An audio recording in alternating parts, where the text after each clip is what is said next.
Good morning, everyone. It's Joker, and today we're back with another Counterside video. I know, we're going a couple days in a row now. So, today's video is going to be another short video going over something that people may miss and are not fully aware of, that I was just recently made aware of yesterday by some good homies over in Discord, Geo and Germa specifically. So shout out to them for helping me throughout all this Counterside content. Pretty much any video I make that's not going over my own box is information coming from them. So thank you again, gentlemen.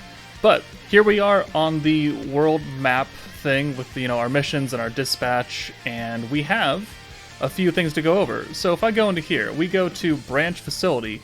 Make sure that you are constantly leveling up your branch manager office, because that increases the amount of experience that you get from dispatch missions just as a whole.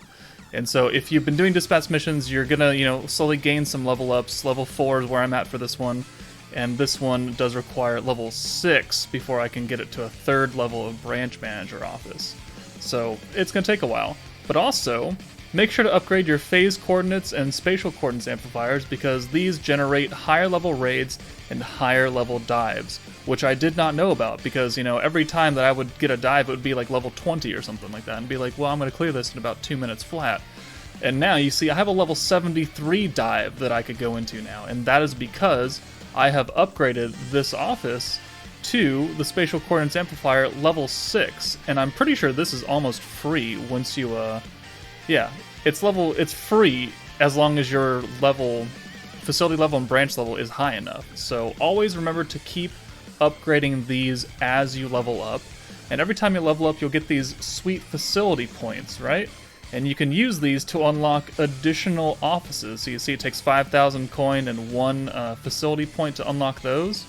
So every time you level up, you get one of these. Now, a good thing to keep in mind is that these facility points are not shared between your individual offices. So if you're at level 4, this one will have 4 points, and then this one will have 4 points, and this one will have 4 points. If you spend one over here, this one will have 3, and these ones will continue to have 4 points until you spend all of them. So, what I was told to level up alongside, all these 2 things is the Future Strategy Department. And this is probably the most important one to get in the very beginning, because this is a minus 20% dispatch time on anything. So I have this ready for Front Bay for an example. So you see that we have an 8-hour exploration, right? So 8 hours, it's a decent chunk of time.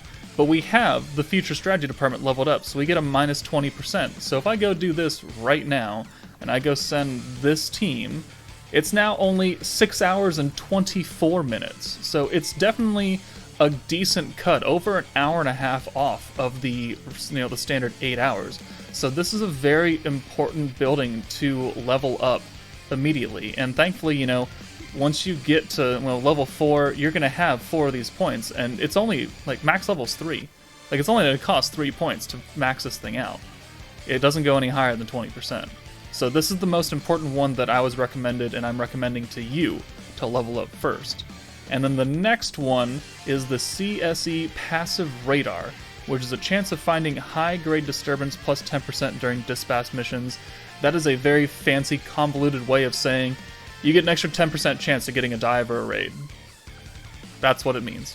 So I don't know what the standard percentage chance is of you getting a dive or a raid, but whatever that is, if you unlock this passive radar, it goes up by 10%. And then you can, level this up more and more, and you get a 20% chance, 30% chance, and it maxes out at 30%. So, 2 more facility points, so 2 more levels in here, and I can upgrade that to maximum. There are a list of other offices in here, or other, options to choose from. So you get plus 5% experience, credits, Eternium, info for leveling up unit skills and all of that. A great success chance plus 15%, so just increases the rewards you get.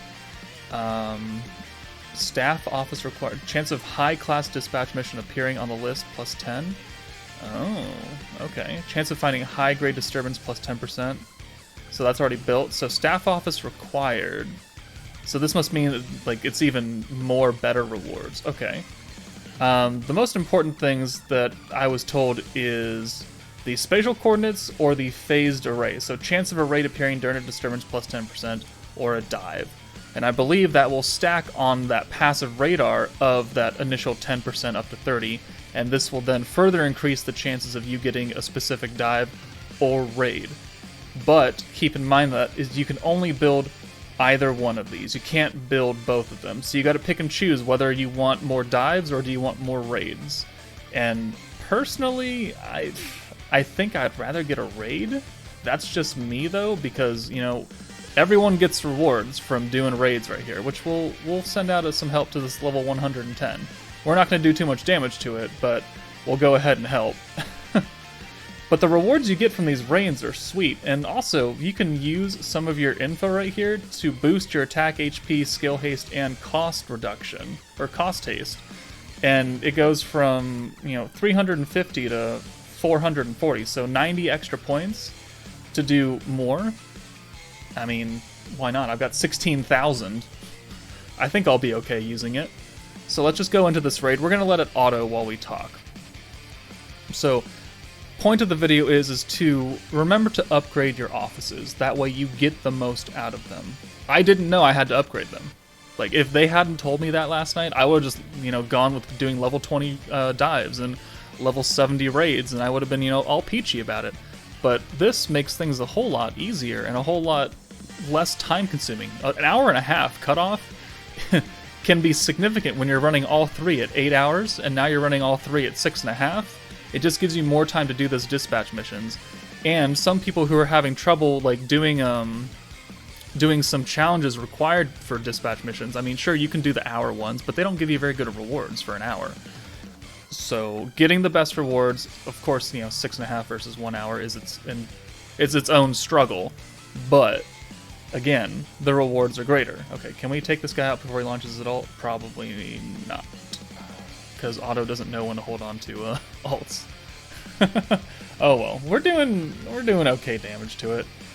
Looks like a lot of our people died though during that ultimate. Unfortunate. We got 15 units left.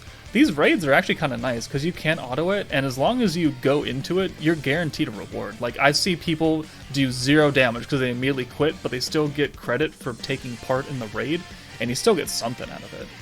Now, if you make your own raid, don't forget to request support for it. That way, people will actually beat it, and you get the reward for, clearing the raid, quote unquote, because you are the one that found it. Therefore, you get a piece of that pie. And then the people who do damage to it also get a piece of that pie. And I don't know if the reward that you get stacks upon how much damage you do, but I kind of have to assume that it would.